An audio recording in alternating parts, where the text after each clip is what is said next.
ಹುಬ್ಬಳ್ಳಿ ಕ್ಷೇತ್ರದ ಆತ್ಮೀಯ ಬಂಧುಗಳಿಗೆ ನನ್ನ ಗೌರವಪೂರ್ವಕ ನಮನಗಳನ್ನು ಸಲ್ಲಿಸಿ ಇವತ್ತು ನರಸಿಂಹನಾಯ್ಡು ಅವರು ಪಕ್ಷಕ್ಕೆ ಸೇರ್ಪಡೆಯಾಗಿ ಪಕ್ಷದ ಇವತ್ತು ಬೆಂಗಳೂರು ನಗರ ಬೊಮ್ಮನಹಳ್ಳಿ ಕ್ಷೇತ್ರದಲ್ಲಿ ಇವತ್ತು ಅಭಿವೃದ್ಧಿ ಪೂರಕವಾದಂತಹ ಕಾರ್ಯಕ್ರಮಗಳಿಗೆ ಸಹಕಾರ ಕೊಟ್ಟು ನಮ್ಮ ಜೊತೆ ಕೈ ಜೋಡಿಸ್ಲಿಕ್ಕೆ ಸಿದ್ಧ ಇದ್ದಾರೆ. ನಾನು ತುಂಬ ಸ್ವಾಗತ ಕೋರ್ತೀನಿ.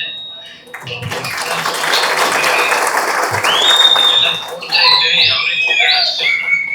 ದಯವಿಟ್ಟು ನೀವೆಲ್ಲ ಒಟ್ಟಾಗಿ ಮುಂದಿನ ಜಿಬಿಎ ಚುನಾವಣೆ ಕಾಂಗ್ರೆಸ್ ಸರ್ಕಾರದಲ್ಲಿ ಇವತ್ತು ಯಾವೊಂದು ಬೆಂಗಳೂರಿನ ಅಭಿವೃದ್ಧಿ ಸಂಪೂರ್ಣವಾಗಿ ಹಾಳು ಮಾಡಿರ್ತಕ್ಕಂಥದ್ದು, ಅಭಿವೃದ್ಧಿ ಹೆಸರಿನಲ್ಲಿ ಇವತ್ತು ಬೆಂಗಳೂರು ನಗರದ ನಾಗರಿಕರ ಮೇಲೆ ಹೊರೆ ಹೊರಿಸಿ ಇವತ್ತು ಯಾವೊಂದು ಹಣದ ಲೂಟಿ ಆಗ್ತಾ ಇದೆ, ಅದೆಲ್ಲವನ್ನ ಸರಿಪಡಿಸ್ತಕ್ಕಂಥದಕ್ಕೆ ತಮ್ಮೆಲ್ಲರ ಆಶೀರ್ವಾದ, ತಮ್ಮ ಸಹಕಾರದಲ್ಲಿ ಈ ಬಾರಿ ಜನತಾದಳ ಇವತ್ತು ಬೆಂಗಳೂರು ನಗರದಲ್ಲಿ ಹಲವಾರು ಅಭಿವೃದ್ಧಿ ಯೋಜನೆಗಳನ್ನು ಹಿಂದೆ ನಾವೇನ್ ತಂದಿದ್ದೇವೆ.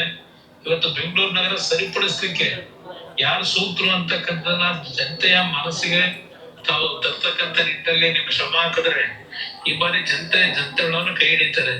ತಮ್ಮೆಲ್ಲ ಸಹಕಾರ ಇರಲಿ. ನಾನು ಖುದ್ದು ಒಂದ್ಸಲ ಭೇಟಿ ಕೊಡ್ತೀನಿ. ಇವತ್ತು ನಾನೇನು ಮಂಡ್ಯ ಜಿಲ್ಲೆ ಪ್ರವಾಸದಲ್ಲಿದ್ದೇನೆ. ಮುಂದೆ ಒಂದಿನ ದಿನಾಂಕ ಕೊಡ್ತೀನಿ. ನಮ್ಮ ನರಸಿಂಹನಾಯ್ಡು ಅವರಿಗೆ ವಿಶೇಷವಾಗಿ ನಮ್ಮ ನರಸಿಂಹಬಾಬು ಅವರ ಮತ್ತು ನಮ್ಮ ಹಳೆ ಕಾರ್ಯಕರ್ತರು ಎಲ್ಲರೂ ಏನು ಒಟ್ಟಾಗಿ ಕೆಲಸ ಮಾಡ್ತಾ ಇದ್ದೀರಿ. ನಿಮಗೆ ಭಗವಂತ ಒಳ್ಳೇದು ಮಾಡ್ಲಿ. ಎಲ್ಲರಿಗೂ ನಾನು ಶುಭ ಇದೆ. Thank you. ನಮಸ್ಕಾರ.